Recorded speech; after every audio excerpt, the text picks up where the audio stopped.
Good afternoon, and thanks for joining us across the fence. I'm Fran Stoddard. Our guest today is an accomplished triathlon competitor. She has climbed all the high peaks of the Adirondacks. She holds more than a dozen patents, and last summer she became the first woman to be named Dean of the University of Vermont's College of Engineering and Mathematical Sciences. Linda Schadler is wrapping up her first academic year at UVM, and she's with us today to talk about her school, her students, and the future of engineering. Thank you so much for coming in.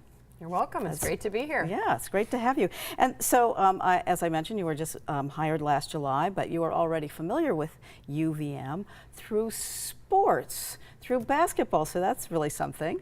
Yeah, I was on the Cornell basketball team for a couple of years, and we were up here competing.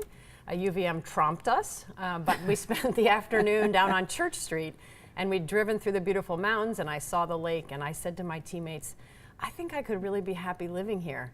It was the middle of January.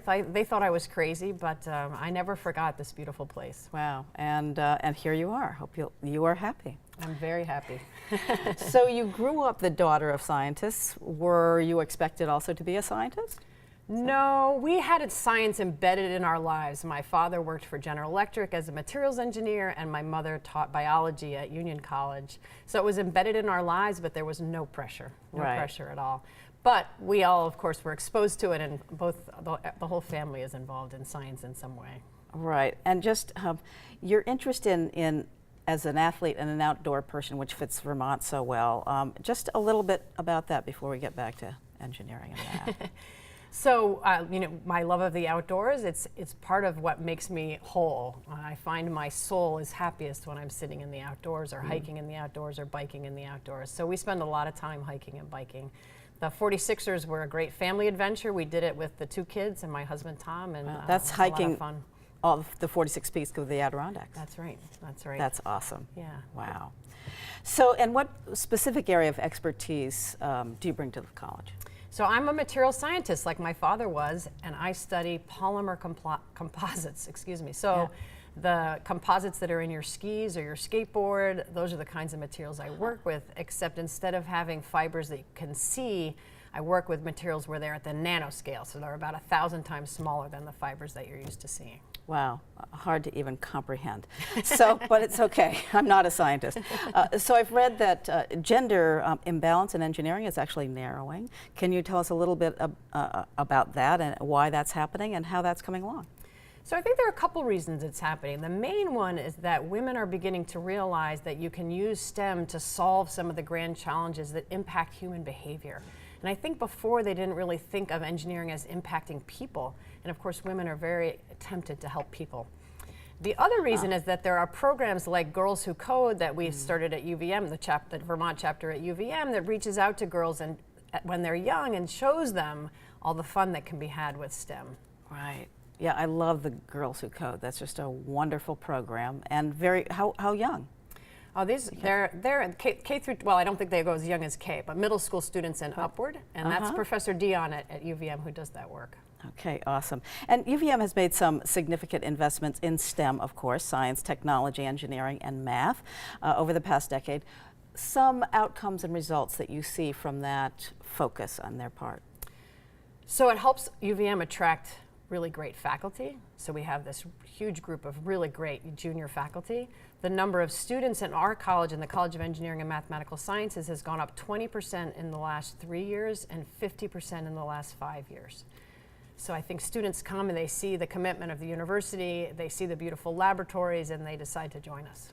Well, that's very exciting. And as part of that, the STEM complex at UVM, there's one building that's there. There's one, I guess it's about to open, an investment of over $100 million or so. Talk to us a bit about those facilities and their impact on students. So they're brand new laboratories, so students who are taking chemistry are in state-of-the-art chemistry classes. And so that's a wonderful opportunity for the students to learn. And innovation that opens in June will have classrooms that are very interactive. So all the tables and chairs move, the technology's on the walls, the instructor can point to 3 different students and say, push the button, and those computer laptops will be up there for the class to see, and they can share how they were problem solving, and you can imagine how this makes for a much more active learning classroom. So for undergraduate education, it's had a huge impact. And then those laboratories have allowed for interdisciplinary research between the faculty. So my lab space in there is shared with another group, so the students chat, we chat, and joint projects evolve from that. Oh, that's exciting. So what does an engineer or mathematical student need of tomorrow? What do they need from you today? They need a whole host of things, because not only do they need to solve technical challenges, they need to be able to communicate to the world and understand the cultural impact of the technology that they're bringing forward. But I would say the fundamental thing that students need to get comfortable with is taking risks and being willing to fail. Because that's what STEM design is all about. You try something, it doesn't work. You try something else until you get something that really works well. And that is difficult for students at first, because they think, well, there needs to be a perfect answer. But the real problems in the world, how do I get my A? That's right.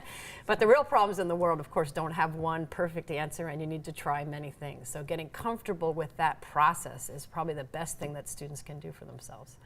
And certainly you're also training teachers to be science teachers and math teachers, et cetera.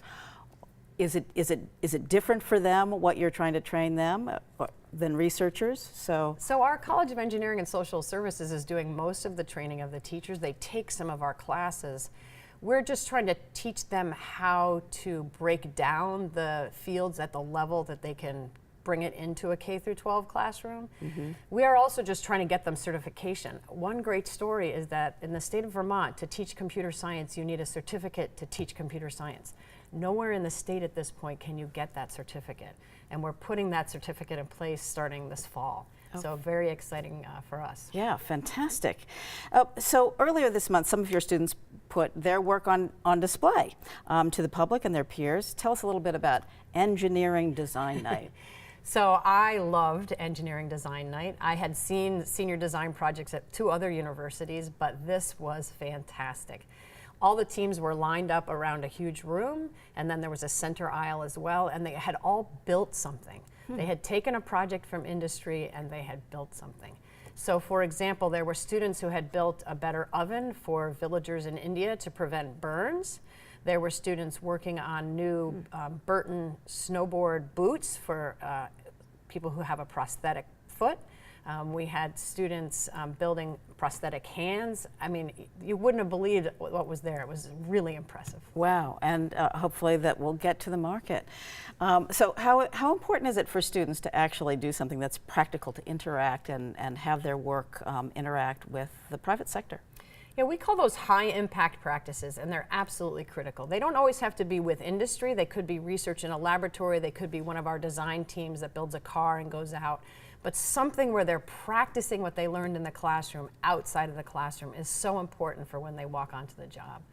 It just gives them a motivation for learning, a context for what they're learning, and the experience they need to make a contribution.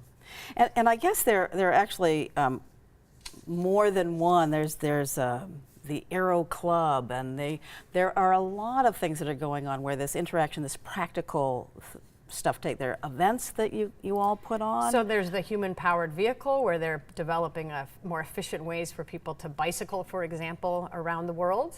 Bicycles are often the best way for humans to be moving around in the developing world. Right. We also have Aero, which is an electric car that goes and competes. So these are design teams that go and compete nationally, internationally, to see how well their design stands up compared to others. Wow. Are there other partnerships that you might have with either businesses or other colleges? Lots of partnerships with colleges at UVM. Yeah. We work closely with the medical school for our biomedical engineering program. We work closely with the Rubenstein School on projects related to the environment. So lots of partnerships on campus, and then of course we have some industry partnerships as well. We have a new grant from MassMutual that's a data science grant looking at the MassMutual's data sets to try to understand the issues that are important to them around human health and life insurance issues. Wow. So you intrigued me. We've got just a little bit more time. So when there's a mistake that's made and then they shift into something else, do you have an example of when, boy, that didn't quite work, so we shift and we do some more, that kind of work that happens in the... I mean, I think it happens all the time in design. I've been watching the students they try something, it doesn't quite work right. often it's just a tweaking that's needed, or they have to stop and go speak to an expert and find a different material or a different geometry or a smoother surface or all kinds of things that could change to make something work better. So I don't have a specific example, but every they're time encouraged you're in to design, do that, absolutely. which I find so great. Anything else that your viewers should know about the colleges? Well, I think one thing I would mention is that we're the College of Engineering and Mathematical Sciences, which is engineering, math, statistics, and computer science all in one college. That is extremely unique in the country. And if you think about the Internet of Things and big data and automation, it's exactly the kind of the departments that should be brought together. So I think UVM is offering something pretty unique to the students of the state in the STEM fields. Wow, that's really exciting. That whole way of thinking more holistically and sustainably, hopefully, as well. Absolutely sustainably as well. We're about to redo our curriculum where the students will have even more education around sustainability, around leadership, around ethics, around equity issues. Because as I mentioned early on, STEM people need to not only be good in STEM fields, they need to understand the implications of their technology on the world. So in terms of equity, you're also feeling you're getting a much more diverse population coming in. Absolutely. Not just women. Yes, and especially this fall's class is a big increase in the number of students from abroad and students of color coming into UVM this fall. It's very exciting. Thank you so much for telling us what it's all about and introducing us to you. For more information, people can go to the UVM's College of Engineering and Mathematical Sciences website. You can send a message or a question to the dean. That website is uvm.edu/CEMS. Or you can call the dean's office at 802-656-3392. We look forward to hearing from you. Okay, terrific. Thank you so much for coming in. Thank you. And thank you for joining us across the fence. I'm Fran Stoddard.